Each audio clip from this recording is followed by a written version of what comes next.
مقام امام حسین رضی اللہ تعالیٰ عنہ کی قربانی دیکھتے ہیں تو پھر اندازہ ہوتا ہے کہ بہت کچھ اختیار کیا جا سکتا تھا، رخصت پر عمل کیا جا سکتا تھا، مصالحت اختیار کی جا سکتی تھی، لیکن پھر قیامت تک کے لیے جب بھی کوئی دین کے خلاف کھڑا ہوتا تو پھر لوگ اس کی بات کو تسلیم کرنا اپنی عادت بنا لیتے کہ ٹھیک ہے، جب امام عالی مقام جیسی شخصیت نے یزید کے ہاتھ پر سلو کر لی تو پھر ہمیں کوئی فرق نہیں پڑتا کہ ہم اس ظالم یا جابر کے خلاف کھڑے ہوں کہ جو اسلام کی حدود کو پامال کر رہا ہے۔ تو یہ ہے اصل بنیاد حضرت امام علی مقام امام حسین رضی اللہ تعالیٰ عنہ کے اس عظیم مقصد کے پیچھے کہ جو آپ نے کربلا کے طرف اپنا سفر فرمایا۔ بہت ساری اور بھی اہم ترین وجوہات ہیں جو کچھ ایک ہم گفتگو میں سماعت کریں گے، لیکن جو بنیاد ہے اصل جس کو اختیار فرما کر حضرت امام علی مقام امام حسین رضی اللہ تعالیٰ عنہ تشریف لے گئے، اسے آپ نے اپنے خطبات میں جو آپ نے یزیدیوں کے سامنے ارشاد فرمائے، اور یہ خطبات ارشاد فرمانا ان کے لیے کوئی نئی بات نہیں تھی۔ ان خطبات میں آپ نے اپنے فضائل ذکر فرمائے۔ حالانکہ آپ سوچیں کہ ایک عام شخص کو شریعت مطہرہ نے ایک عام شخص کے لیے پسند نہیں کیا کہ وہ اپنی تعریف خود کرے۔ بڑی اہم بات ہے کہ ایک عام شخص کو بھی یہ پسند نہیں کیا گیا کہ وہ اپنے فضائل بتائے، اپنی تعریف کرے، بلکہ عاجزی و انکساری کی ہمیں تلقین کی گئی کہ ٹھیک ہے، اگر کسی کے پاس کوئی صلاحیت ہے اور خوبی ہے تو اس کو وہ اپنا کمال نہ سمجھے، رب کا فضل اور انعام سمجھتے ہوئے عاجزی و انکساری کا مظاہرہ کرے۔ لیکن بعض جگہوں پر تحدیث نعمت کے طور پر کہ اللہ نے مجھے یہ نعمت عطا فرمائی ہے، اس کا اظہار بسا اوقات مستحب ہوتا ہے اور بعض اوقات ضروری ہوتا ہے۔ حضرت امام علی مقام امام حسین نے، آپ حضرت امام علی مقام خطبات کو سنیں تو ان خطبات میں آپ نے اپنی شان و عظمت کا اظہار فرمایا، اپنے نسب کا اظہار بار بار فرمایا۔ کیا ان کو نہیں پتہ تھا کہ یہ حضرت سیدنا امام علی مقام امام حسین ہیں، جگر گوشہ مصطفیٰ صلی اللہ تعالیٰ علیہ وآلہ وسلم ہیں، خون رسول ہیں اور حضور کی قرابت داروں میں سے ہیں، اہل بیت اطہار کے چشم و چراغ ہیں؟ سب پتہ تھا، لیکن بار بار اظہار کیا۔ اور جو نبی پاک علیہ الصلوۃ والسلام نے آپ کی شانیں ارشاد فرمائی تھیں وہ ساری آپ نے شانیں بھی ارشاد فرمائی ان خطبات میں۔ مقصد کیا تھا؟ اس کو ہم ایک لفظ میں یوں کہتے ہیں اتمام حجت۔ اتمام حجت کا مطلب یہ ہے کہ سامنے والے پر ایک آخری تنبیہ کے طور پر اسے وارننگ دے دینا کہ کل کو یہ مت کہنا کہ تمہیں پتہ نہیں تھا کہ تمہارے سامنے کون آئے ہوئے تھے۔ اسے کہتے ہیں اتمام حجت، حجت تمام کرنے کے لیے کہ ٹھیک ہے، اگر تمہیں کوئی غلط فہمی تھی، تمہیں معلوم نہیں تھا، کسی کے ورغلانے پر، کسی کے اکسانے پر تم آ گئے، تو اب میں خود اپنی زبانی تمہیں اپنا مقام بتا رہا ہوں جو میرے آقا کریم علیہ الصلوۃ والسلام نے، میرے نانا کریم صلی اللہ تعالیٰ علیہ وآلہ وسلم نے خود میرے بارے میں ارشاد فرمائے۔ میرا نسب یہ ہے، میں ان کا بیٹا ہوں، میرے بھائی یہ ہیں، میری خالہ یہ ہیں، میرے ماموں یہ ہیں، سارے آپ نے اپنے انساب کو ذکر فرمایا۔ اور وہ تھا اتمام حجت کے لیے، تاکید کے لیے، انہیں تنبیہ کے لیے، آخری اس بھیانک اقدام سے رکنے کی آپ نے انہیں گویا کہ وارننگ دی کہ تم کس کے مقابلے میں آ رہے ہو۔ یہاں صرف ایک شخص نہیں ہے، یہاں صرف ایک خاندان نہیں ہے، یہاں پر ایک نظریہ ہے۔ جی ہاں، ایک نظریہ ہے کہ جس کی بنیاد پر امام علی مقام نکلے ہیں، ورنہ تو اپنی جان کو محفوظ رکھنے کے لیے بہت طریقے تھے حضرت امام علی مقام کے پاس۔ کتنے لوگوں نے آپ کو کتنے سارے مشورے دیے، لیکن آپ کی نظر میں یہ عظیم نظریہ تھا، اس نظریے کی حفاظت تھی۔ تو اس کو اگر دوسرے لفظوں میں اگر ہم سمجھیں تو صحابہ کرام علیہم الرضوان کی شخصیات کو جب ہم دیکھتے ہیں تو وہ دین کو پھیلانے والے ہیں۔ تو دین کا پھیلانا یہ بھی ایک عظیم سعادت ہے۔ اور جب حضرات اہل بیت کرام علیہم الصلوۃ والسلام کی ہم شخصیات دیکھتے ہیں تو دین کو بچانے کا کردار، ایک دین کو پھیلانے کا فریضہ ہے اور ایک دین کو بچانے کا ذمہ ہے، تو یہ حضرات اہل بیت عظام رضوان اللہ تعالیٰ علیہم اجمعین ہمیں اس انداز سے ادا کرتے ہوئے نظر آتے ہیں۔ اور پھر یہ امام علی مقام کی ذات تک محدود نہیں رہا۔ آپ دیکھیں کہ یہ فیض، یہ نور،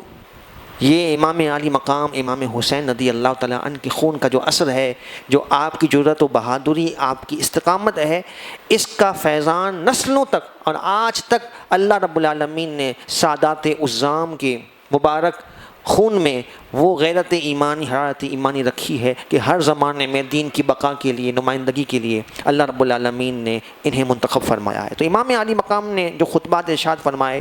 تو ان خطبات میں ایک نمایاں آپ نے جو بات ارشاد فرمائی وہ حدیث رسول صلی اللہ تعالیٰ علیہ وسلم سنا رہے ہیں۔ ایک عام حدیث بیان کرنے والا محدث حدیث سنائے، اور ایک وہ ہیں کہ جو خون رسول ہیں، جن کی رگوں میں رسول پاک کا خون دوڑ رہا ہے، اور وہ فرمان مصطفیٰ صلی اللہ تعالیٰ علیہ وسلم کو منتقل فرمائیں۔ آپ نے اس خطبے میں جو مقام بیدا پہ آپ نے ارشاد فرمایا، اس میں آپ نے اپنے کربلا کے عظیم سفر پر نکلنے کا مقصد بھی ارشاد فرمایا۔ آپ نے ارشاد فرمایا من رآ سلطانا جائرا مستحلا لحرم اللہ۔ یہ حدیث رسول امام علی مقام سنا رہے ہیں کہ آقا کریم علیہ السلام یہ فرماتے ہیں کہ جو کسی ظالم سلطان کو، حاکم کو دیکھے مستحلا لحرم اللہ،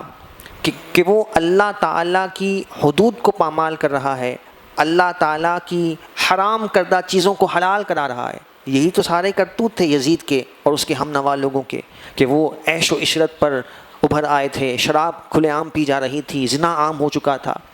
اور یہ امام علی مقام، امام حسین جیسی شخصیت کبھی بھی تسلیم نہیں کر سکتی تھی کہ کھلے عام ریاستی سطح پر دین کس طرح سے بغاوت کی جائے۔ تو جس گھر سے دین چلا ہے اور جس گھر کی ذمہ داری تھی کہ دین کی آبیاری کی جائے، وہ ایسے شخص کے ہاتھ پر کیسے بیعت کر سکتے ہیں کہ جس نے کھلے عام دین کا مذاق اڑانا شروع کر دیا۔ یہی کلمات آپ نے اپنے کئی خطبات میں ارشاد فرمائے، جس کا مضمون یہ تھا کہ میرے جیسا شخص، یہ آپ کے جملے کا خلاصہ ہے، آپ فرمایا کرتے تھے کہ میرے جیسے شخص کو یہ زیب نہیں دیتا کہ یزید جیسے شخص کی بیعت کرے۔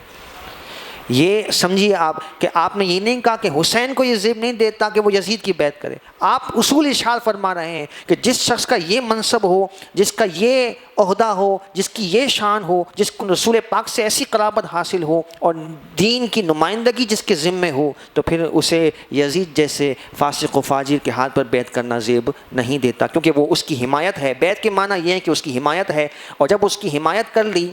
تو پھر اس کا مطلب یہ ہے کہ پھر وہ جو چاہے دین کا مذاق اڑاتا رہے، آگے کسی قسم کی رکاوٹ کھڑی نہیں کی جا سکتی۔ یہ آپ کا بنیادی مقصد تھا۔ آپ نے حدیث رسول سنائی مقام بیدا پر، آپ فرماتے ہیں من رآ سلطانا جائرا مستحلا لحرم اللہ، کہ جو کسی ظالم بادشاہ کو دیکھے کہ وہ اللہ تعالیٰ کی حرام کردہ چیزوں کو حلال ٹھہرا رہا ہے، ناقصا لعہد اللہ، اللہ کے وعدوں کو توڑ رہا ہے، مخالفا لسنت رسول اللہ، رسول پاک صلی اللہ تعالیٰ علیہ وسلم کی مخالفت کر رہا ہے، یعمل فی عباد اللہ بالاثم والعدوان، لوگوں میں گناہ کو، برائی کو پھیلا رہا ہے، فلم یغیر علیہ بفعل ولا قول، تو وہ شخص جو اپنی زبان سے یا اپنے قول سے ایسے ظالم حاکم کو نہ روکے، تو حضور علیہ السلام فرماتے ہیں کان حقا علی اللہ ان یدخلہ مدخلہ، پھر اللہ تعالیٰ کے ذمے ہے کہ وہ ایسے شخص کو بھی اسی ظالم کے ٹھکانے میں داخل فرما دے۔ تو یہ ہے مقصد کہ ایک ظالم حاکم کھلے عام دین کا مذاق اڑا رہا ہے، اگر امام علی مقام امام حسین رضی اللہ تعالیٰ عنہ اس سے مصالحت فرما لیتے تو امام علی مقام اس حدیث رسول صلی اللہ تعالیٰ علیہ وآلہ وسلم کے زمرے میں آپ نے اس کے خلاف اعلان جہاد بلند فرمایا، اور پھر اس میں جو پس منظر ہے، پھر آپ نے آگے ان کے بارے میں ان کے کرتوت بھی ذکر کیے، قد لزموا طاعت الشیطان، ان لوگوں نے شیطان کی پیروی شروع کر دی ہے، وترکوا طاعت الرحمن، رحمان عز و جل کی اطاعت کو چھوڑ دیا ہے، واظہروا الفساد، زمین میں فساد پھیلانا شروع کر دیا ہے، بگاڑ پیدا کرنا شروع کر دیا ہے، وَأَطَّلُوا الْحُدُودَ، حدود کو پامال کر دیا ہے، وَاسْتَأْثَرُوا بِالْفَيْءِ، اور مال غنیمت کو انہوں نے اپنے لیے حلال سمجھ لیا ہے، یعنی بیت المال میں خرد برد کرنا، یہ کام تمام تر شروع ہو چکے تھے۔ وَأَحَلُّوا حَرَامَ اللَّهِ، اللہ کی حرام کردہ چیزوں کو انہوں نے حلال کر دیا، وَحَرَّمُوا حَلَالَهُ، پھر آپ نے فرمایا وَأَنَا أَحَقُّ مِنْ غَيْرِ، آپ نے فرمایا کہ روئے زمین پر میرے علاوہ کوئی اس بات کا حقدار نہیں ہے، مجھ سے بڑھ کر کوئی اتنا حقدار نہیں ہے، سب سے زیادہ میرا یہ حق بنتا ہے کہ میں اس کے مقابل کھڑا ہوں اور اس کو ان کرتوتوں سے روکوں۔ جیسا کہ میں نے آغاز مرض کیا کہ اگر امام علی مقام اس وقت آپ تھم جاتے، آپ کھڑے نہ ہوتے باطل کے خلاف، تو قیامت تک کے لیے کسی کے پاس کوئی تمثیل نہ ہوتی، کسی کی شخصیت مثال نہ ہوتی، بلکہ سب جو ہے وہ باطل کے آگے جھکنا اور اس کی بات کو تسلیم کر لینا اپنی عادت بنا لیتے، اور دین کا حلیہ اور شکل بگڑ جاتی۔ یہاں پر یہ بات آپ یاد رکھیے گا کہ اگرچہ امام علی مقام امام حسین رضی اللہ تعالیٰ عنہ اور آپ کے رفقا نے جام شہادت نوش کیا، لیکن اسلام کا مقصد اتنا عظیم ہے کہ اس مقصد میں جان بہت پیچھے رہ جاتی ہے۔ نظریہ اسلام، فلسفہ اسلام یہ بہت زیادہ اہمیت کا اور اصل بنیاد اور اساس کا حامل ہے کہ آپ نے اپنی جان تو پیش فرما دی، لیکن قیامت تک کے لیے آپ کا نظریہ اور آپ کا اصول جو اسلام کی اصل اساس اور شریعت کا مزاج تھا وہ آپ نے قائم فرما دیا، اور اس کی سربلندی ہوئی۔ اور پھر ان کے ساتھ جو اللہ رب العالمین نے احوال فرمائے، جیسے وہ ذلیل و رسوا ہوئے، وہ ایک علیحدہ عنوان ہے کہ وہ جو حکومتوں کے لیے اور خلافتوں کے لیے اور اپنے اپنے خطے کو حاصل کرنے کے لیے جن جن لوگوں نے جہاں جہاں خیانت کی اور امام علی مقام کے مقابل آئے، اللہ رب العالمین نے ان تمام چیزوں سے ان کو محروم بھی فرمایا، ذلیل و رسوا بھی فرمایا، اور انہیں نشان عبرت بنایا، جس کو قرآن مجید فرقان حمید ایک موقع پر ایک مقام پر اس طرح کہتا ہے، خسرت دنیا والآخرہ، دنیا میں بھی خسارہ اور آخرت میں بھی خسارہ۔ یہ وہ اس آیت کے مصداق ثابت ہوئے، نہ دنیا حاصل ہو سکی نہ آخرت میں وہ آخرت میں کامیاب ہو سکے، بلکہ امام علی مقام کے مقابل آ کر اپنی دنیا اور آخرت دونوں کو انہوں نے تباہ کیا۔ امام علی مقام امام حسین رضی اللہ تعالیٰ عنہ، جیسا کہ ہم جانتے ہیں کہ نبی پاک علیہ السلام کے شہزادے ہیں، اور نسب کے اعتبار سے نبی پاک علیہ السلام کا نسب پھر جا کر حضرت ابراہیم علیہ نبینا علیہ السلام سے جا کر ملتا ہے، تو حضرات انبیاء بھی اس نسب میں آتے ہیں، اس سے پیچھے بھی انبیاء کرام کی تسلسل ہے۔ تو یہ جو سادات کرام کی نسبت ہے، اس میں حضرات انبیاء کرام علیہ السلام صرف امام الانبیاء صلی اللہ تعالیٰ علیہ وآلہ وسلم کی نسبت ہی وراء الورا ہے، لیکن یہاں اور بھی حضرات انبیاء کی نسبتیں شامل ہیں۔ یہ بات میں اس لیے عرض کر رہا ہوں کہ حضرت سیدنا ابراہیم علیہ نبینا علیہ السلام آپ نے اپنی بیٹی کی قربانی دی، حضرت اسماعیل کو لے کر گئے، اور وہ جو واقعات ہم بقرعید کے ایام میں سنتے ہیں وہاں قربانی پیش نہیں کی گئی۔ حضرت اسماعیل علیہ السلام کو مینڈے کے بدلے میں آپ کی جان محفوظ رہی اور مینڈا قربان ہوا، وہاں صرف آپ کی رضامندی تھی، اس کا امتحان تھا، اور یہاں بنفس نفیس حضرت سیدنا امام علی مقام امام حسین رضی اللہ تعالیٰ عنہ اس خون انبیاء کی گویا کہ اس انداز سے پاسداری فرما رہے ہیں، اس نسب کی، اس عالی خاندان کی اس طرح سے لاج رکھ رہے ہیں کہ وہاں صرف رضامندی تھی، یہاں وہ اپنے آپ کو اپنے رفقا کو پیش کر کے دین کی بقا اور سربلندی کے لیے اپنا کردار پیش کرتے ہیں۔ تو یہ بھی آپ کا ایک عظیم کردار ہے۔ پھر اسی طرح یہ بھی یاد رکھا جائے کہ امام علی مقام امام حسین رضی اللہ تعالیٰ عنہ، آپ کا یہ مقصد، آپ کا یہ نکلنا یزید کے مقابلے میں، یزید کے مقابل کھڑا ہونا، کبھی بھی خلافت کے لیے یا کوئی دنیاوی جاہ و منصب کے لیے نہیں ہو سکتا۔ اور اس کی سب سے بڑی واضح دلیل یہ ہے کہ یزید تو چاہتا تھا کہ امام علی مقام کوئی عہدہ لے لیں، کسی علاقے کی گورنری لے لیں، کوئی خطہ آپ لے لیں، اور میرے راستے میں نہ آئے اور میرے فیصلوں کے مقابلے میں نہ آئے، اور جو میں کہوں اس کو تسلیم کر لیں۔ تو اگر یہ مقصد ہوتا تو پھر کبھی بھی امام علی مقام امام حسین اس کے مقابل کھڑے نہ ہوتے۔ اور پھر سب سے بڑھ کر یہ کہ جنہیں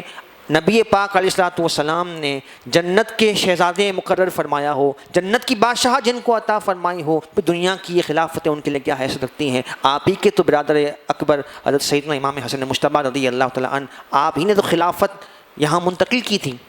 بنو امیہ میں، حضرت امیر معاویہ رضی اللہ تعالیٰ عنہ کو آپ ہی تو خلافت سپرد کی تھی۔ تو یہ تو وہ حضرات ہیں کہ جو تخت و تاج کی طرف ٹھوکر بھی نہیں مارتے، اللہ رب العالمین نے انہیں ان چیزوں سے ایسا بے نیاز بنایا ہے۔ تو یہ کتنا بڑا سنگین گویا کہ بھیانک جھوٹ ہے حضرت امام علی مقام کی طرف اگر کوئی یہ نسبت کرے کہ معاذ اللہ آپ خلافت کے لیے یا کسی عہدے منصب کے لیے کوئی سیاسی جنگ لڑ رہے تھے، الیاذ باللہ۔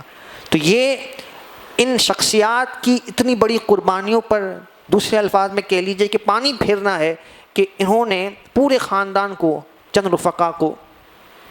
اپنے ساتھ لے کر 72 کے قریب افراد ہیں، اور ہزاروں کے لشکر کے سامنے جو ہے وہ مقابلے کے لیے پہنچ جاتے ہیں۔ تو یہ تمام چیزیں جو ہیں وہ ان قربانیوں کی گویا کہ بے وقتی کرنا ہے، ایسی باتیں ان کی طرف منسوب کرنا۔ ابھی میں ان کو کہہ رہا تھا کہ تھوڑا سا اے سی کم زیادہ ہو جاتے ہیں گرمی میں، ہماری ساری کیفیت بدل جاتی ہے۔ آپ ان جذبات کو سوچیں کہ وہ گرمی کے ایام ہیں، پانی نہیں ہے، غذا نہیں ہے، اور سارے گھر کے افراد نوجوان کٹتے چلے جا رہے ہیں. ہماری تو تھوڑی سی چیزوں میں کیفیات بدل جاتی ہیں، حالت بدل جاتی ہے، اور وہاں یہ ہے کہ خاندانوں کے خاندان عرب کی سخت گرمی میں کٹ رہے ہیں، لٹ رہے ہیں اسلام کی سربلندی کے لیے. تو یہ باتیں کرنا بہت آسان ہے، لیکن میدان میں کھڑے ہو کر اسلام کے مقابل آنا اور ایک تاریخ رقم کر کے اسلام کے درخت کی آبیاری کرنا اور قیامت تک کے لیے ایک مثال قائم کر دینا، اور کوئی دین کے خلاف کھڑا نہ ہو، اسے خطرہ ہو کہ امام علی مقام امام حسین کا کوئی جانشین آ کر میرے مقابل آ جائے گا اور میرے راستے کو روکے گا. یہ ہے امام علی مقام امام حسین کا کربلا کے نکلنے کا مقصد اور کربلا میں نکلنے کا پیغام ہے. اور پھر آپ دیکھیں کہ اس خاندان کی، جیسا کہ میں نے عرض کیا، ایک انگریز مورخ نے جب کربلا کے واقعے کو بیان کیا، بات بہت طویل ہے، میں خلاصے کے طور پر آپ کو پیش کرتا ہوں. اس نے بڑے اچھے الفاظ میں واقعہ کربلا کی ساری اس نے اس وقت کے منظرنامے کو بیان کر کے اچھے پہلو اس میں سے نکالے، اور وہ حیران تھا کہ یہ ایسے بے آب و دانہ اتنے اسباب کی قلت میں اتنی بڑی طاقت سے کیسے ٹکرانے پہنچ گئے. تو 3 باتیں اس نے لکھیں. کہتے ہیں کہ 3 باتیں ایسی ہوتی ہیں کہ جو انسان کو بڑے سے بڑی طاقت سے ٹکرانے کے لیے تیار کر دیتی. پہلی بات اس نے اپنے طور پہ تجزیہ کیا ہے. اس نے کہا پہلی بات یہ ہے کہ جس میں بھوک برداشت کرنے کی عادت ہے تو وہ پھر مقابلہ کرنے سے کبھی گھبراتا نہیں ہے. اب آپ دیکھیں، ہے وہ انگریز مفکر، لیکن آپ سیرت حسنین کریمین کی آپ تفصیل میں اور اس کے پیرائے میں دیکھیں تو ہمیں کیسا اطمینان ملتا ہے کہ جب حضرات حسنین کریمین کی شخصیت کو ہم دیکھتے ہیں اور بچپن سے ان کے گھر کے احوال دیکھتے ہیں تو گھر میں فاقہ ہے، تربیت ہے. ایک طرف امام حسین رضی اللہ تعالیٰ عنہ کے نانا کریم صلی اللہ تعالیٰ علیہ وآلہ وسلم کا یہ فرمان ہے، صحیح حدیث میں آپ فرماتے ہیں کہ اگر میں حکم فرماؤں تو یہ پہاڑ سونے کا بن کر میرے ساتھ چلے. یعنی اختیار اتنا بڑا ہے. اور پسند کیا، پسند اپنے لیے فقر کو کیا. تو جان بوجھ کر امت کے لیے ایک مثال قائم کرنے کے لیے، تاکہ امت کا اگر کوئی ایسا طبقہ ہے تو اس پر بھی دین پر عمل کرنا آسان ہو جائے اور دین کسی ایک طبقے تک محدود نہ رہے، تو ان حالات میں بھی دین پر عمل کر کے دکھایا. تو فاقے اور اناج کی قلت کا ہونا ہمیشہ اس گھر کی پہچان رہی. تو یہ آپ سمجھیے کہ تربیت کا انداز ہے کہ جس تربیت کا اثر ہمیں میدان کربلا میں نظر آتا ہے کہ وہ انگریز مفکر کہتا ہے کہ جس میں بھوک برداشت کرنے کی عادت ہو تو وہ مقابلہ کرنے سے کبھی نہیں گھبراتا. دوسری بات اس نے کہی کہ جس میں صبر ہو، جس میں مصائب پر، تکلیف پر برداشت ہو، صبر ہو، تو پھر وہ بڑی سے بڑی طاقت سے ٹکرانے سے کبھی نہیں گھبراتا. اور تیسری بات اس نے کہی کہ جس میں انتہائی پینک کے مشکل حالات میں فیصلہ کرنے کی قوت اس کی سلامت رہے، اس کے سوچنے کی قوت سلامت رہے، تو پھر وہ فیصلہ کرنے میں اور بڑی سے بڑی طاقت سے ٹکرانے میں کبھی دریغ نہیں کرتا. یہ تمام کی تمام باتیں اس نے حضرت امام علی مقام کی سیرت سے کشید کر کے واقعہ کربلا کے تناظر میں اس نے پیش کی کہ آپ کی کامیابی کی وجہ یہ ہے کہ آپ نے ان تمام تینوں تر صفات کے آپ بہترین حامل تھے کہ آپ کے سامنے دنیاوی تمام تر آسائشوں کی کوئی وقت نہیں ہے. تکالیف برداشت کرنا، آزمائشوں سے گزرنا، یہ آپ کی تربیت کا حصہ رہا. اور پھر اللہ رب العالمین نے خون رسول صلی اللہ تعالیٰ علیہ وآلہ وسلم کو حضور علیہ السلام کی نسبت کی وجہ سے، حضور کی تربیت کی وجہ سے بڑی عالیشان سوچنے کی، تدبر کی، معاملہ فہمی کی صلاحیت عطا فرمائی. حضرت سیدنا امام علی مقام امام حسین رضی اللہ تعالیٰ عنہ کے اس خاندان کی ایک پہچان، جیسا کہ میں نے عرض کیا، کہ آزمائشوں سے گزرنا بھی ہے. اور یہ جملہ بڑا چھوٹا ہے لیکن بات بہت بڑی ہے کہ اللہ رب العالمین کے جو لوگ جتنے قرب یافتہ ہوتے ہیں وہ اتنے ہی آزمائشوں سے زیادہ گزرتے ہیں. یہ خود نبی کریم علیہ الصلوۃ والسلام نے یہ بات ارشاد فرمائی اور حضرات انبیاء کا ذکر فرمایا. پھر حضور نے فرمایا ثم امثل ثم امثل. حضور نے تمام انبیاء کا ذکر فرمایا کہ جو رتبے میں، مقام میں جتنا زیادہ اللہ کے قریب ہوتا ہے اس پر آزمائشیں بھی اتنی مسلط کی جاتی ہیں. پھر نبی پاک علیہ السلام نے اپنے بارے میں ذکر فرمایا. آپ نے فرمایا کہ تمام انبیاء میں مجھے سب سے زیادہ دین کے راستے پر تکلیف دی گئی. اور پھر جو حضور علیہ السلام کے قریب ہیں، دین کے جتنے زیادہ حضور علیہ السلام کے دین کی سربلندی کے لیے، خاص طور پر خاندان رسول صلی اللہ تعالیٰ علیہ وسلم ہیں، تو ان کا رتبہ مقام جب زیادہ ہے تو ان کے لیے آزمائشیں بھی زیادہ ہیں۔ نبی کریم علیہ السلام نے ایک موقع پر ایک صحابی نے آ کر عرض کیا، یا رسول اللہ صلی اللہ تعالیٰ علیہ وسلم، میں آپ سے محبت کرتا ہوں، میں اللہ سے محبت کرتا ہوں، آپ سے محبت کرتا ہوں۔ تو نبی پاک علیہ السلام نے فرمایا کہ پھر جس طرح سے پہاڑ کی چوٹی سے تیزی سے پانی آتا ہے، اس طرح سے آزمائشوں کے لیے، تکالیف کے لیے آنے کے لیے تیار ہو جاؤ۔ تو یہ اللہ تعالیٰ سے پناہ مانگنی چاہیے، آزمائشوں کی دعا نہیں کرنی چاہیے، ہر وقت پناہ مانگنی چاہیے۔ لیکن اس خاندان کا یہ وتیرہ رہا کہ ہر موقع پر اللہ کی طرف سے جب بھی آزمائش آئی تو وہ استقامت کا پہاڑ بنے کھڑے رہے۔ آپ سوچیں کہ جب ہم واقعہ کربلا کی نبی پاک علیہ السلام کے الفاظ میں پیش گوئی سنتے ہیں تو نبی کریم علیہ السلام نے سیدہ ام سلمہ کو، مشہور روایت ہے کہ آپ نے کربلا کی مٹی عطا فرمائی، اور بھی کئی مقامات پر حضور نے آ کر اپنے صحابہ کرام علیہم رضوان کو، ازواج مطہرات کو ارشاد فرمایا کہ میرے پاس جبریل آئے اور مجھے کہا کہ آپ کا یہ نواسہ، یہ آپ کی امت کے لوگ اسے شہید کریں گے۔ ساری باتیں حضرات صحابہ کرام کو بھی پتہ تھیں، ازواج مطہرات کو بھی، خاندان رسول کو بھی پتہ تھیں، لیکن کہیں بھی ہمیں کسی کی سیرت میں بھی یہ نہیں ملتا کہ کسی نے یہ دعا کی ہو کہ یہ آزمائشیں نہ آئیں یا ٹل جائیں۔ آزمائشوں سے پناہ مانگنے کی دعا تو ہمیں ملتی ہے، لیکن آزمائش جب آ جائے تو پھر استقامت کے ساتھ کھڑا رہنا، یہ حضرات اہل بیت و خاندان نبوت کا کردار ہے۔ تو یہ میں عرض کر رہا تھا کہ جس کا رتبہ جتنا زیادہ ہو اس کے لیے آزمائشیں بھی اتنی زیادہ آتی ہیں۔ مختصر یہ کہ جب حضرت سیدنا امیر معاویہ رضی اللہ تعالیٰ عنہ کا 60 ہجری میں وصال ہوتا ہے،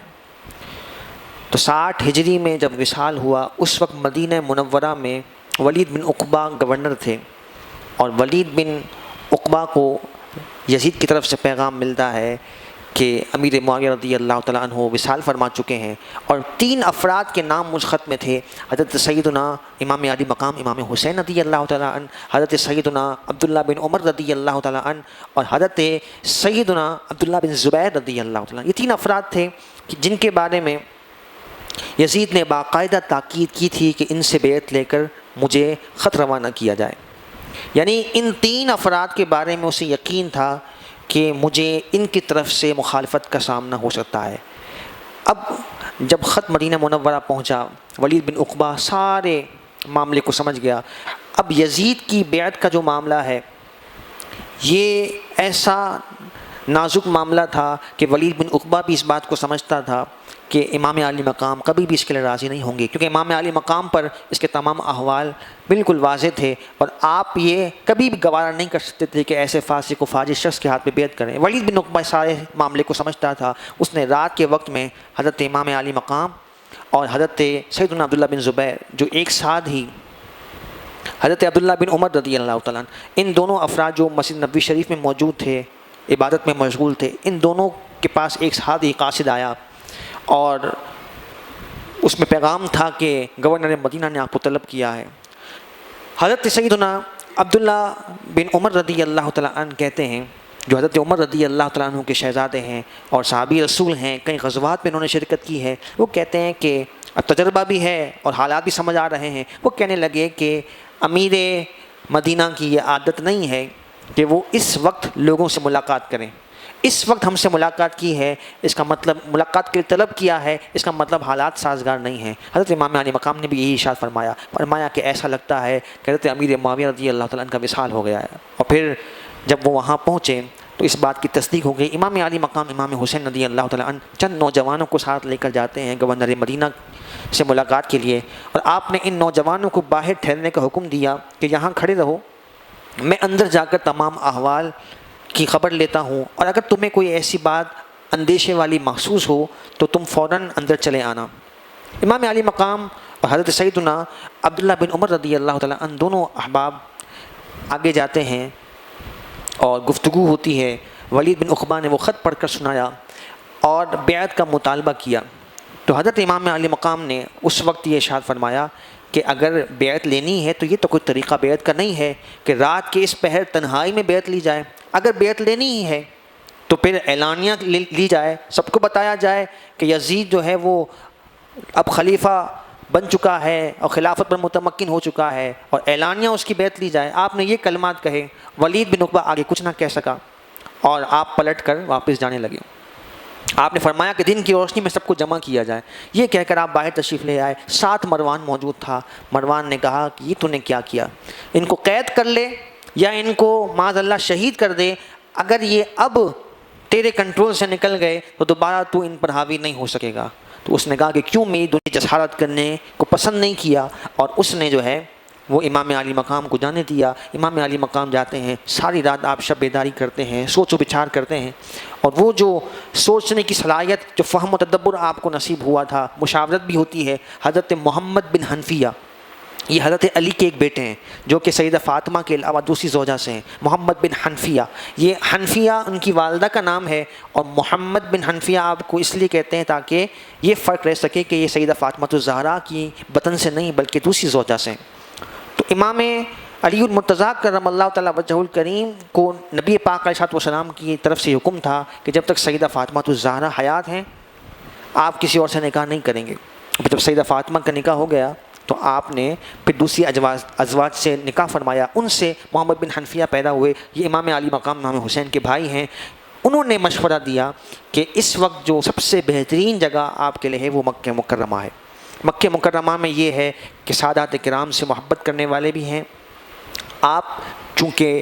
ہاشمی ہیں، ہاشمی خاندان سے ہیں، تو آپ کی ایک سرداری ہے، ایک وجاہت ہے جس کی بنا پر اہل مکہ آپ کا استقبال کریں گے، آپ کی حمایت کریں گے۔ تو شعبان المعظم 60 ہجری شعبان المعظم میں تقریباً 4 شعبان المعظم کو امام علی مقام امام حسین مدینہ الرسول کو چھوڑتے ہیں۔ اب یہ وہ مدینہ ہے جہاں پر آپ کی ولادت ہوئی ہے، جہاں پر آپ کا بچپن گزرا ہے، جہاں پر آپ کی نوجوانی گزری ہے، جہاں پر آپ نے خلافتوں کے زمانے پائے ہیں۔ نبی پاک علیہ السلام کی یادیں اس سے وابستہ ہیں۔ نبی کریم علیہ السلام خود اس شہر مبارک میں آرام فرمائے، اور اب جو ہے وہ حکم ہے کہ مدینہ منورہ کو چھوڑنا ہے۔ مشورہ یہ ہوا ہے کہ مدینہ منورہ کو چھوڑ دیا جائے، اور یہی آپ نے سمجھا کہ فتنے اور فساد اور انتشار سے بچنے کی ایک تدبیر ہے کہ جس سے امت کو نقصان سے بچایا جا سکتا ہے۔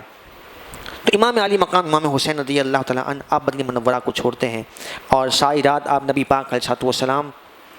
کے مزار فائز الانوار پر گریہ گزاری کرتے ہیں، حضور علیہ السلام سے سارے احوال ذکر کرتے ہیں، اور پھر آپ صبح سے کچھ پہلے تشریف لے جاتے ہیں، اور مکہ مکرمہ میں آپ اور آپ کے خاندان کے چند افراد جو ہے وہ رہنا شروع کر دیتے ہیں۔ اب یہ شعبان ہے، شعبان کے بعد رمضان، شوال، ذیقعدہ اور ذی الحجہ، یہ چند مہینے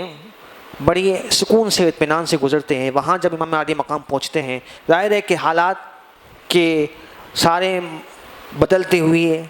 کیفیات لوگوں تک منتقل ہو رہے تھے، اور لوگ بڑی تشویش میں تھے کہ نہ جانے آئندہ مہینوں میں کیا ہونے والا ہے، کیونکہ حالات بڑے عجیب و غریب تھے، اور یزید ویسے ہی لوگوں کے لیے ناقابل قبول تھا، اور اس نے جو ظلم و جبر کیا ہوا تھا، جو فحاشی اور یعنی کو عام کیا ہوا تھا، یہ کبھی بھی قابل قبول نہیں تھا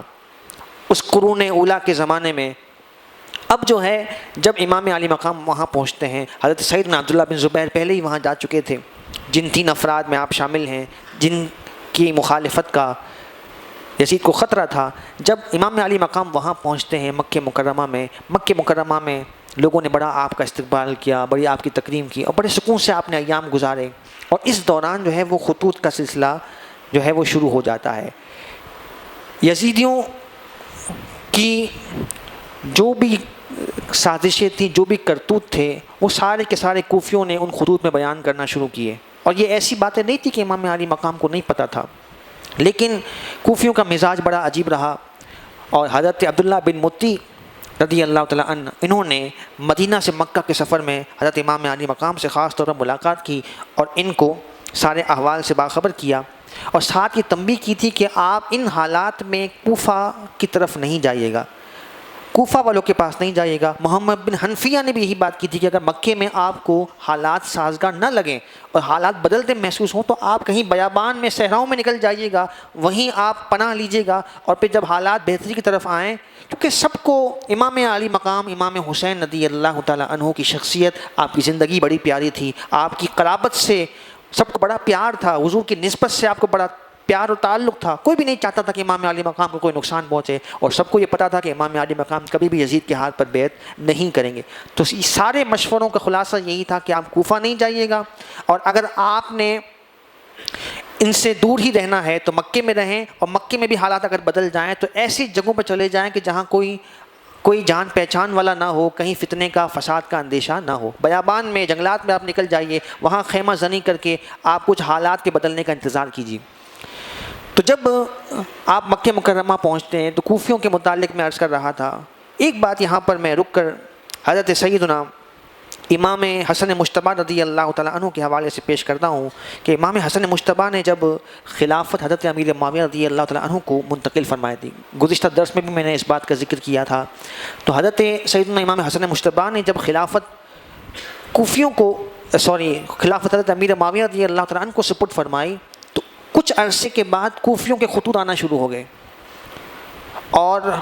کوفیوں نے ان خطوط میں یہ مضمون بیان کیا کہ آپ نے خلافت ان کو دے کر اچھا نہیں کیا, خلافت کے اہل تو آپ ہی تھے, آپ کو ہی خلافت کرنی چاہیے تھی. اس طرح کے ورغلانے والے فتنہ انگیز خطوط آنا شروع ہوئے. کچھ دنوں تک تو آپ صبر کرتے رہے, کچھ کے آپ نے جوابات دیے, پھر آپ نے ان خطوط کو اگنور کرنا شروع کر دیا, کوئی اہمیت نہ دی. پھر ساتھ میں آپ نے جو کلمات ارشاد فرمائے, اسے معجم کبیر میں امام طبرانی نے نقل فرمایا ہے. آپ نے جو آخری کلمات اس بارے میں ارشاد فرمائے,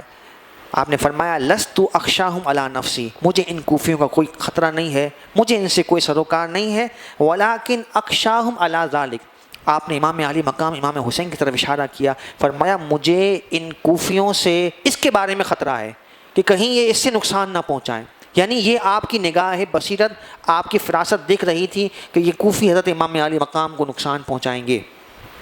بہرحال مختصراً یہ کہ وہ خطوط امام علی مقام امام حسین کے پاس بھی آنا شروع ہوئے. میں آپ کو مزاج بتا رہا ہوں اس قوم کا کہ جس نے حضرت علی المرتضیٰ کو بھی دھوکہ دیا, حضرت سیدنا امام حسن مجتبیٰ کو بھی دھوکہ دیا, اور امام علی مقام کو بھی دھوکہ دینے کے در پہ ہیں. یہ ساری باتیں امام علی مقام کو پتہ تھیں کہ یہ وفادار لوگ نہیں ہیں, انہوں نے میرے خاندان کے ساتھ کبھی وفا نہیں کی. لیکن بعض اوقات بعض چیزیں ایسی ہوتی ہیں کہ وہ کسی کے لیے دلیل بن سکتی ہیں. تو انہوں نے ان خطوط میں جب امام علی مقام نے کوئی خاطر خواہ انہیں رسپانس نہیں دیا یا آنے کا کوئی ذکر نہیں فرمایا, وہ یہ کہہ رہے تھے کہ آپ کوفہ آ جائیں, ہم کوفیوں میں ایک بہت بڑی تعداد ہے, ہم سارے مل کر آپ کے ہاتھ پر بیعت کریں گے, اور پھر ہم مل کر مقابلہ کریں گے یزید کا, اور جو دین کے خلاف یہ اعلان یا بغاوت کر رہا ہے اس کو ہم روکیں گے. مقصد تو بڑا اچھا بیان کر رہے ہیں, لیکن لوگ اس قابل نہیں تھے کہ ان کی بات کا اعتبار کیا جائے, کیونکہ یہ موقف بدلنے میں دیر نہیں لگاتے تھے, یہ ان کا پرانا طریقہ چلا آ رہا تھا. یہ ساری باتیں امام علی مقام کو پتہ تھی اور لوگوں نے بھی تنبیہ کی. لیکن پھر آہستہ آہستہ ان خطوط کا مضمون بدلنے لگ گیا, اور پھر اب یہ باتیں آنے لگ پڑیں کہ اگر آپ اس وقت نہیں آئے تو ہم مجبوراً یزید کے ہاتھ پر بیعت کر لیں گے, ہم تو کمزور لوگ ہیں, ہمارے ساتھ تو کوئی شخص نہیں ہے جس کی ہم اتباع میں اس کا مقابلہ کریں, تو ہم کل بروز قیامت اللہ کی بارگاہ میں عذر پیش کر دیں گے کہ ہم نے نواز رسول کو بلایا تھا, وہ نہیں آئے, اور ہم نے ان کے ہاتھ پر بیعت کرنی تھی, ہم ان کے جھنڈے تلے یزید کا مقابلہ کرتے, لیکن وہ آئے نہیں, لہذا ہم مجبور ہو گئے یزید کے ہاتھ پر ہم بیعت کرنے کے لیے مجبور ہو گئے. اس طرح کی باتیں انہوں نے شروع کر دی, جسے ہم اپنے لفظوں میں ایموشنلی بلیک میل کرنا کہتے ہیں. یہ امام علی مقام سمجھ رہے تھے کہ ان کا مقصد کیا ہے, ان سے خیر کی توقع آپ کو پھر بھی نہیں تھی, لیکن بعض اوقات میں نے جیسا کہ عرض کیا کہ بعض لوگوں کے لیے کوئی بات دلیل نہ بن جائے, اور ایسے موقع پر خاندان رسول کے عظیم چراغ ہونے کے ناطے امام علی مقام امام حسین نے اس ذمہ داری کو محسوس فرمایا کہ میں ان کے پاس جا کر ان کے لیے اتمام حجت کرتا ہوں. اس سے پہلے آپ نے مختصراً یہ کہ حضرت مسلم بن عقیل رضی اللہ تعالیٰ عنہ, جو کہ آپ کے کزن تھے, چچا زاد بھائی تھے, انہیں روانہ فرمایا, اور یہ اس بات کی ضمانت تھی کہ مسلم بن عقیل سارے حالات کو دیکھیں. خود اپنے آپ کو ہلاکت میں پیش کرنا اسلام اور شریعت اس کی اجازت بھی نہیں دیتے, تو حضرت سیدنا مسلم بن عقیل کو آپ نے احوال کی جانچ پڑتال کے لیے بھیجا. اب کمال دیکھیے اور مشیت الہی دیکھیے کہ یہاں جو ہے وہ حضرت سیدنا مسلم بن عقیل رضی اللہ تعالیٰ عنہ پہنچتے ہیں. پہنچتے 18,000 افراد ایک ہی مجلس میں, ایک ہی نشست میں حضرت سیدنا مسلم بن عقیل کے ہاتھ پر امام علی مقام کے نمائندے ہونے کی حیثیت سے بیعت کرتے ہیں. 18,000 افراد ایک ہی مجمع میں فوراً کوفی حضرات جو ہے یہ بیعت کر لیتے ہیں, اور اس بات کی بیعت کرتے ہیں کہ ہم یزید کے مقابلے میں آپ کے ساتھ کھڑے ہیں، اور آپ چونکہ امام علی مقام کے نمائندے بن کر آئے ہیں تو ہم آپ کے ساتھ اس مشن میں ساتھ کھڑے ہیں۔ تو امام علی مقام، امام حسین رضی اللہ تعالیٰ عنہ کو حضرت مسلم بن عقیل نے سارے حالات کے بارے میں خبر دی اور خط بھیجا۔ اب ظاہر کمیونیکیشن وہ تو اتنا سسٹم نہیں تھا، ایک خط پہنچ رہے تو کئی ہفتوں کے بعد، مہینوں کے بعد جا کر وہ موصول ہو رہا ہے۔ تو جب امام علی مقام کو خط لکھ کر حضرت مسلم بن عقیل نے بھیجا ہے، اب جیسے خط وہاں سے روانہ ہوا یہاں حالات بدلنا شروع ہوئے۔ حضرت نعمان بن بشیر رضی اللہ تعالیٰ عنہ اس وقت کوفہ کے گورنر تھے، اور وہ اہل بیت سے محبت کرنے والے، اور ان سارے حالات میں وہ اہل بیت کی حمایت میں تھے، اور وہ افراد جو حضرت مسلم بن عقیل کے ہاتھ پر حضرت امام علی مقام کے نمائندے کی حیثیت سے بیعت کر رہے تھے، ان تمام افراد کی وہ حامی تھے۔ ابھی سارے حالات کی یزید کے جاسوسوں نے، جس کا ذکر بھی مورخین نے بیان فرمایا ہے، ان کے نام بھی ذکر کیے ہیں، لیکن طوالت کی وجہ سے، وقت کی قلت کی وجہ سے ہم مختصر کرتے ہوئے آگے بڑھتے ہیں کہ جب یزید کے جاسوسوں نے یزید کو سارے احوال کے بارے میں خبر کی تو کوفہ اور بصرہ یہ قریب قریب شہر ہیں، تو بصرہ پر عبید اللہ بن زیاد، ایک ظالم اور فاجر شخص جو اتنا جابر تھا، روب و دبدبے والا تھا کہ چھوٹی چھوٹی بات پر کسی کو قتل کروا دینا اس کے لیے کوئی مسئلہ نہیں تھا، اس کو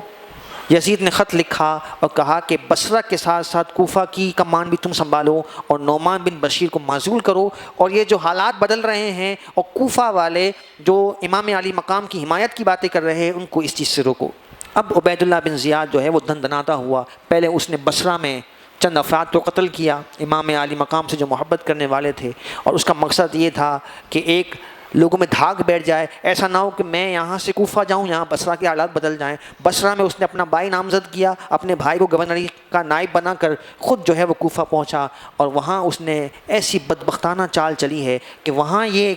کوفہ والوں کو یہ محسوس ہو رہا ہے کہ امام علی مقام اب جو ہے پہنچتے ہوں گے۔ حضرت مسلم بن عقیل نے خط روانہ کر دیا ہے، پھر رات کے وقت آتا ہے اور حجازی لباس پہن کر، جو حجاز مقدس کا، جو حرمین شریفین میں، مدینہ اور مکہ میں جو لباس پہنا جاتا تھا، اس انداز میں، اس جبے کو، اس انداز لباس کو اختیار کر کے وہ آتا ہے تاکہ وہ معاذ اللہ لوگوں کو جھانسا دے کہ امام علی مقام آ گئے ہیں۔ تو یہ رات کے وقت کوفہ میں اس انداز سے داخل ہوا تو لوگ سمجھے کہ امام علی مقام آ گئے، لوگوں نے نعرے لگانا شروع کیے، استقبال کرنا شروع کیا، اور یہ اسی انداز سے جو گورنر کا محل تھا یا آپ کہہ لیجیے گھر تھا، دارالخلافہ تھا، وہاں تک آ کر یہ رک گیا، اور کوئی اس نے بات نہیں کہ سارے حالات کو وہ آبزرو کرتا رہا، اور آبزرو کرنے کے بعد اس نے ایک دم جو ہے اپنا لباس جب اتارا تو سب کی آنکھیں خوف سے باہر آ گئیں، تو عبید اللہ بن زیاد ہے اور اس کا ظلم و جبر سب کو پتہ تھا کہ یہ بغض اہل بیت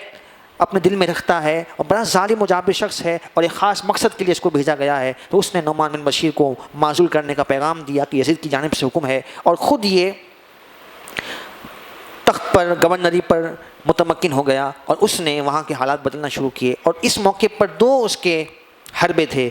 بعض لوگوں کو اس نے خریدا اور بعض لوگوں کو دھمکایا۔ جو خریدے نہیں جا سکتے تھے انہیں دھمکا کر اور موت کا خوف دلا کر، خاندان کو اجاڑنے کا خوف دلا کر، دھمکیاں دے کر اس نے انہیں اپنی اطاعت پر مجبور کیا۔ یہ دو چیزیں ہیں کہ جو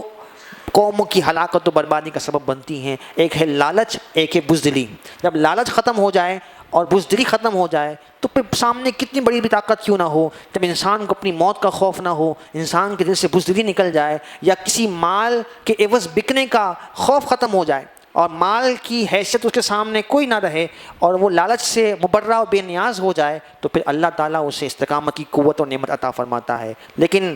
وہ کوفی جو ہے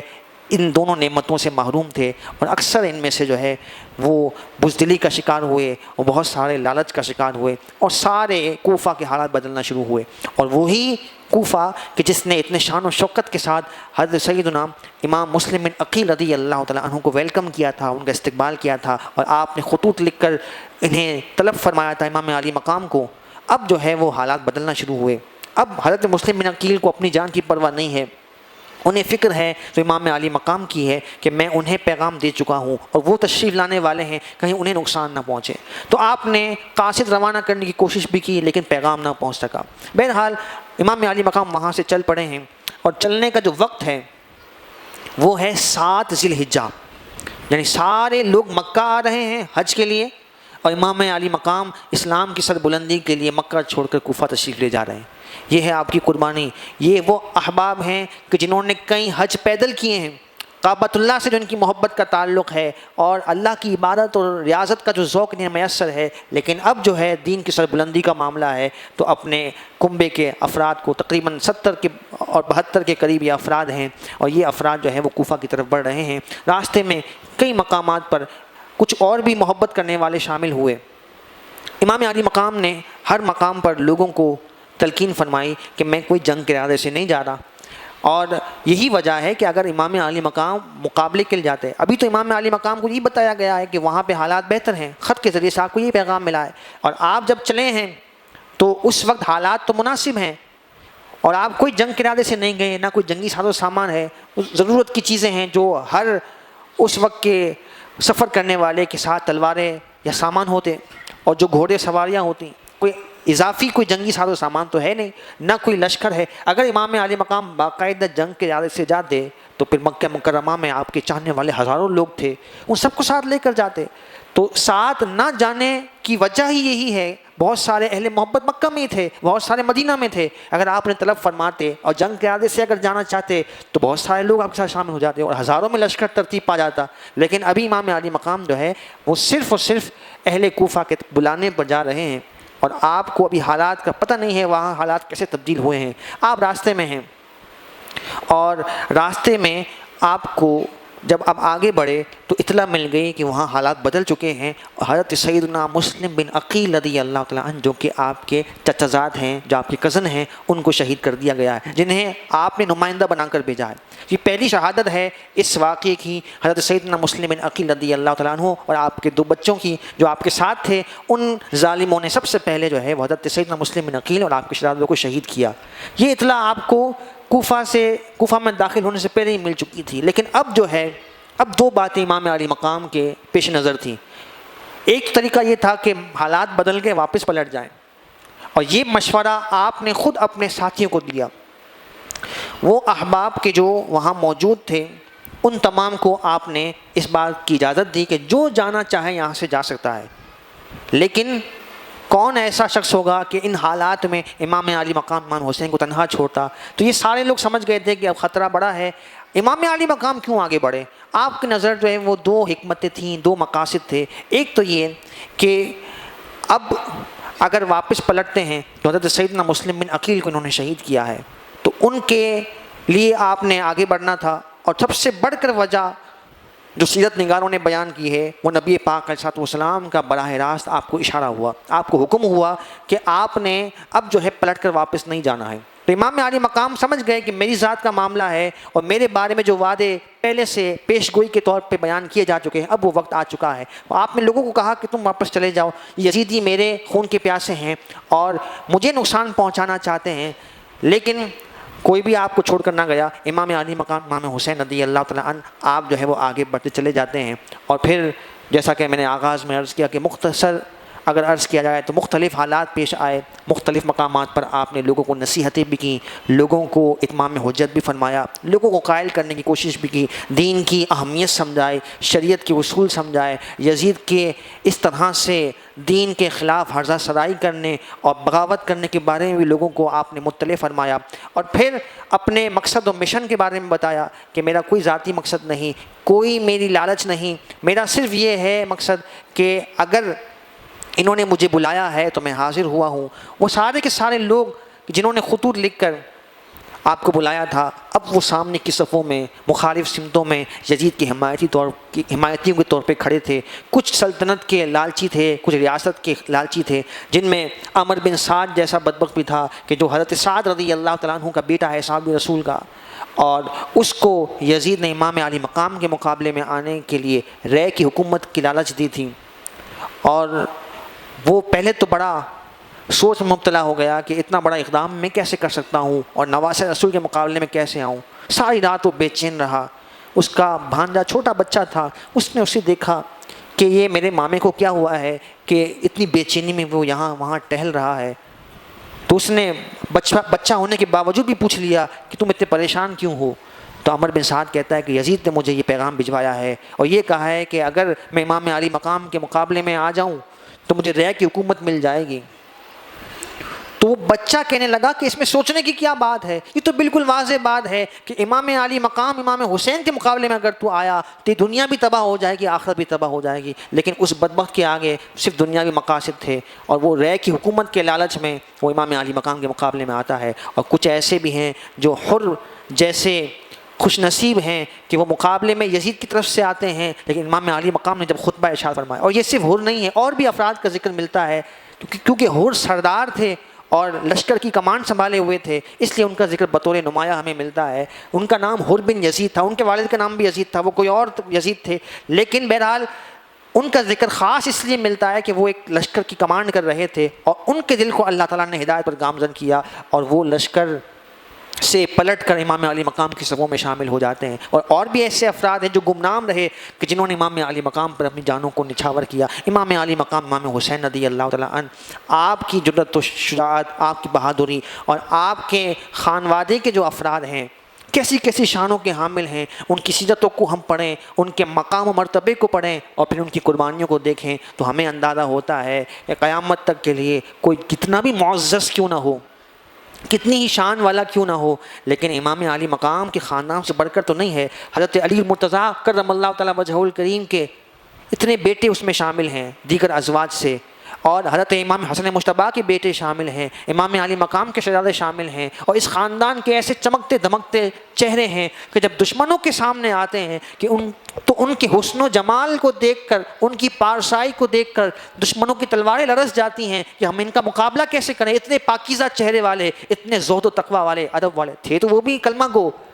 لیکن بغض رسول اور آل رسول ان کے دل میں اتنا موزن ہو چکا تھا, دنیا کی لالچ اتنی غالب آ چکی تھی کہ اتنے عظیم بھیانک جرم سے بھی, اس کے ارتکاب سے بھی وہ نہ رکے. تو یہ اصل پیغام کربلا یہی ہے